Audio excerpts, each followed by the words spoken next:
जगदीश प्रसाद जी को कोमा में गए हुए अब लगभग 5 दिन हो चुके थे। वेंटिलेटर सपोर्ट से सांसें तो चल रही थी, लेकिन फिर कभी दोबारा वो अपने पैरों पर चल पाएंगे ये बताना जरा मुश्किल था। पूरा शरीर सुन्न पड़ चुका था, सिर्फ दिमाग और कानों को छोड़कर। जी हां, दिमाग अब भी चल रहा था और कानों से अब भी सुनाई दे रहा था, लेकिन ये बात उनके अलावा किसी और को नहीं पता थी, ना ही डॉक्टर्स को और ना ही उनके परिवार को। परिवार में बेटे, बहुएं, बेटी, दामाद सब थे, लेकिन उनकी पत्नी 2 साल पहले दुनिया छोड़कर जा चुकी थी और अपनी संगिनी के जाने के बाद एक बेजान पड़े आदमी का कौन कितना ख्याल रखना चाहता है, ये अब हॉस्पिटल के बेड पर कोमा में पड़े हुए उन्हें अपने बच्चों की बातें सुन सुनकर समझ में आने लगा था। वैभव, तुम जानते हो कि वेंटिलेटर सपोर्ट से कोई जिंदा वापस नहीं लौटता है, तो इस सब का मतलब क्या है? उनकी बड़ी बहू अदिति ने अपने पति और उनके बड़े बेटे वैभव से कहा। तो क्या करूं? डॉक्टर से जाकर बोल दूं कि आप प्लीज मेरे फादर को ना डेड डिक्लेयर कर दीजिए। वो क्यों करेंगे डिक्लेयर? उनका तो बढ़िया बिल बन रहा है। तो मतलब बिल के चक्कर में इन्हें बचाने की आखिरी उम्मीद भी छोड़ दूं?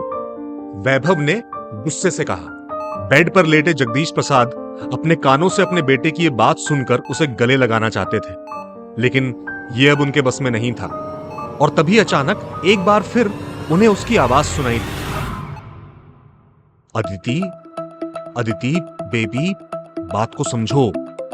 अगर इनकी डेथ को डॉक्टर्स ने नेचुरल डिक्लेयर नहीं किया तो इंश्योरेंस का पैसा फंस जाएगा। तो ये जरूरी है कि जैसा डॉक्टर्स कह रहे हैं हम बिल्कुल वैसा ही करें। जगदीश प्रसाद जी को यह यकीन नहीं हुआ कि वाकई में उनके अपने बेटे, उनके अपने वैभव ने बात कही थी।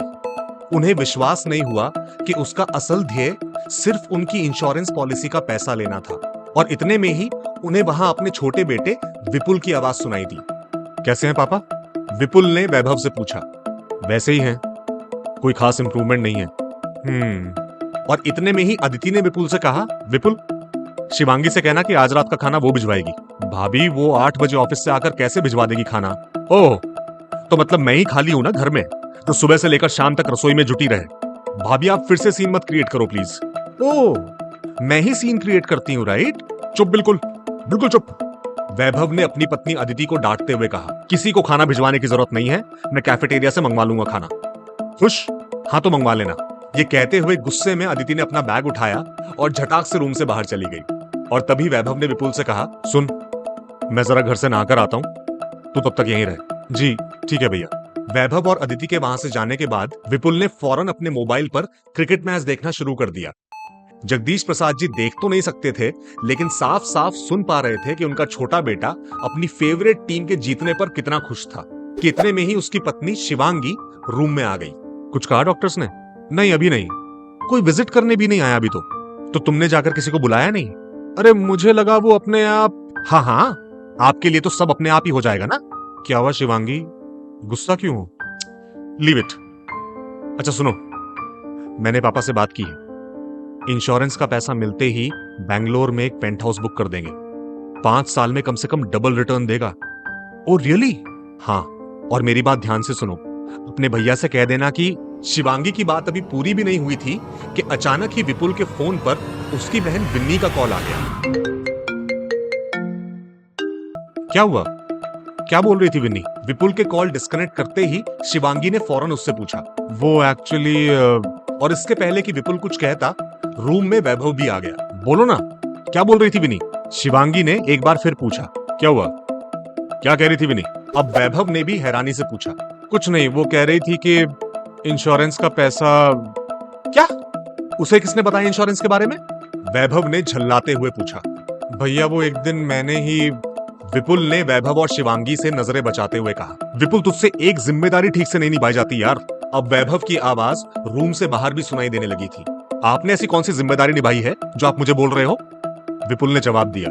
अच्छा, मैंने कोई जिम्मेदारी नहीं निभाई। मैंने कोई जिम्मेदारी नहीं निभाई। सबकी पढ़ाई से लेकर बिन्नी की शादी तक और किसने उठाई सारी जिम्मेदारी? अच्छा, और जो घर बनाने में मैंने अपनी सेविंग्स कंट्रीब्यूट की वो, मां के ट्रीटमेंट में जो पैसा लगा था वो। दोनों भाइयों के हिसाब किताब और झगड़े को सुनते सुनते मानो एक बार फिर जगदीश प्रसाद जी के अंदर का पिता जाग गया और उन्हें शांत करने के लिए अचानक से उनकी आंखें खुल गई। छोटी बहू शिवांगी ने जैसे ही उनकी आंखों को खुलते हुए देखा, वो दौड़कर उनके पास आई और उनसे बोली, पापा, आपको होश आ गया? आंखों में आंसू और जहन में खूब सारा दर्द लिए अपनी हाफती हुई आवाज के साथ अपने दोनों बेटों की तरफ देखकर वो बोले, हां बेटा, होश आ ही गया।